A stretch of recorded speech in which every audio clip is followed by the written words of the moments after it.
Wabarakatuh. Salam sejahtera untuk kita semua. Bagaimana kabar Bapak Ibu sahabat honorer?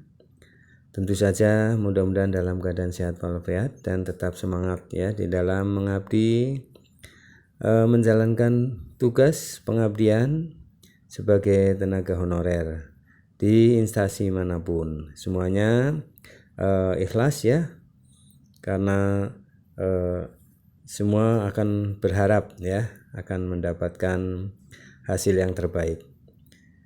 Baik Bapak Ibu sahabat honorer, jangan berkecil hati dan jangan pesimis, karena pemerintah telah mengupayakan dan membuat solusi ya, mendapatkan solusi akan diangkatnya seluruh honorer ya, sebanyak 2,3 juta ini untuk menjadi tenaga kerja ataupun pegawai ASN ya, part time atau juga disebut dengan P3K part time atau model baru atau paruh waktu ya.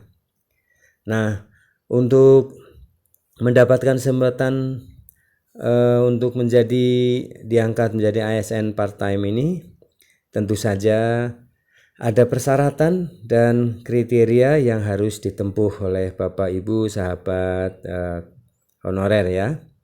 Apa saja kriteria yang akan ditentukan ya, yang akan menjadi calon ASN part time? Nah, simak video ini sampai selesai, jangan di skip, dan klik subscribe, like, isi komentarnya, dan share video ini ke rekan-rekan grup WA para honorer. Untuk Bapak Ibu Kepala ya, atau Kasubdin, untuk ketenaga kerjaan, untuk personil ya, silakan informasikan video ini kepada rekan-rekan tenaga honorer ya, agar bisa mendapatkan informasinya. Baik, mari kita ikuti, kita simak bersama. Video berjudul Harus Tahu Kriteria Honorer yang Memenuhi Syarat Menjadi P3K Part-Time Berdasarkan RUU ASN. Nah, seperti apa ya kriteria honorer yang memenuhi syarat untuk menjadi P3K part-time yang berdasarkan rancangan Undang-Undang ASN. Tentu saja Bapak Ibu sahabat honorer ya, bersiap-siaplah untuk mengikuti seleksinya, karena pemerintah merencanakan 28 November 2023 ini akan dihapuskan ya untuk tenaga honorer dan dialihkan menjadi tenaga ASN part-time atau P3K model baru atau P3K part-time. Nah, seperti apa? Mari kita simak ya kriterianya. Perdebatan mengenai nasib tenaga honorer di Indonesia terus bergulir, terutama setelah upaya penghapusan status honorer dalam sistem kepegawaian sudah tampak di depan mata. RUU ASN menjadi sorotan utama dalam mengatur keberlanjutan karir honorer. Salah satu poin penting yang perlu dipahami adalah kriteria honorer yang tidak memenuhi syarat untuk menjadi P3 part-time. RUU ASN merupakan payung hukum yang mengatur sistem kepegawaian di Indonesia, termasuk penyelesaian status tenaga honorer. Dalam RUU ASN terdapat kriteria yang harus dipenuhi oleh honorer agar dapat menjadi P3K part-time. Berikut adalah beberapa kriteria yang harus dipenuhi, sehingga jika tak memenuhinya maka honorer tak bisa jadi P3K part-time. Nah, ini perhatikan ya teman-teman sahabat honorer. Berikut adalah beberapa kriterianya. 1. Kriteria masa kerja minimum. Honorer yang ingin menjadi P3 part-time harus memiliki masa kerja minimum yang ditetapkan oleh pemerintah. Masa kerja ini biasanya mencakup jumlah tahun atau bulan tertentu sebagai honorer. Hal ini dilakukan untuk memberikan prioritas kepada honorer yang telah lama berkontribusi dalam menjalankan tugas pemerintahan. Nah, ini ya sebagai rasa keadilan ya. Tentunya honorer yang sudah lama mengabdi akan diprioritaskan ya. Sebagai kriteria yang pertama. Yang kedua ya, kriteria kedua adalah kualifikasi dan kompetensi. Honorer yang ingin menjadi P3K part-time harus memenuhi kualifikasi dan kompetensi yang ditetapkan oleh instansi terkait. Mereka harus memiliki pendidikan dan keahlian yang sesuai dengan tugas yang akan diemban.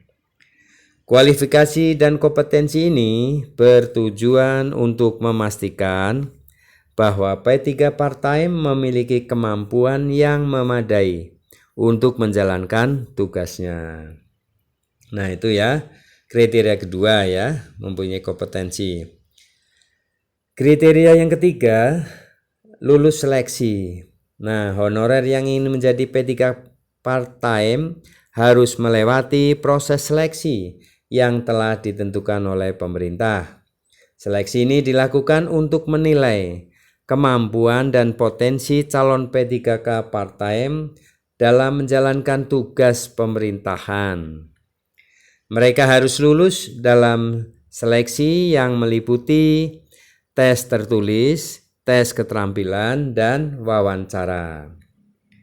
4. Kondisi kesehatan. Kondisi kesehatan juga menjadi pertimbangan penting dalam menentukan kelayakan honorer menjadi P3 part-time.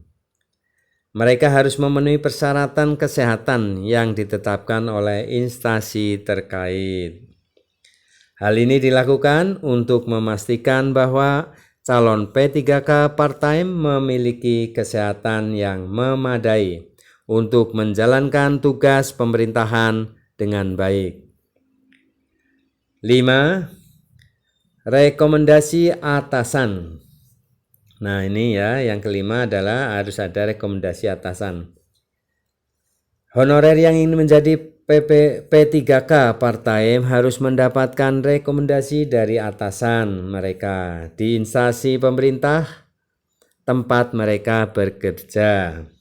Rekomendasi ini mencakup penilaian kinerja dan kontribusi honorer selama bekerja. Rekomendasi atasan juga menjadi pertimbangan yang penting dalam menentukan keberlanjutan karir honorer ya. Dalam pengambilan keputusan terkait kriteria honorer yang tidak memenuhi syarat menjadi P3 part-time, pemerintah harus memperhatikan keadilan dan kesejahteraan tenaga honorer.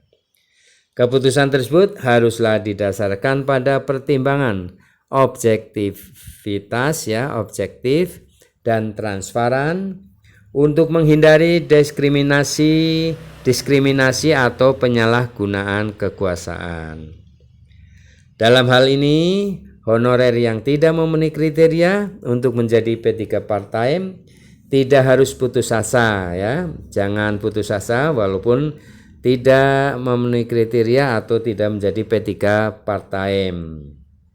Nah, ini pemerintah sendiri menjanjikan ya, honorer yang masih memiliki peluang untuk mengembangkan karir melalui program lain yang ditawarkan oleh pemerintah. Nah, ini pemerintah memberikan solusi lagi ya, bila mana tenaga honorer ada yang tidak diterima atau tidak lolos ya dalam seleksi, tidak memenuhi kriteria P3 part-time, maka pemerintah memberikan solusi peluang kerja yang lain ya. Nah, apa saja nanti kita tunggu dan kita tagih ya janjinya ya.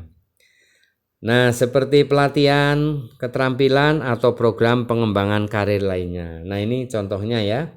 Jadi, walaupun tidak diterima, tidak diangkat menjadi P3 part-time, tetapi pemerintah memberikan peluang seperti pelatihan keterampilan atau program pengembangan karir lainnya.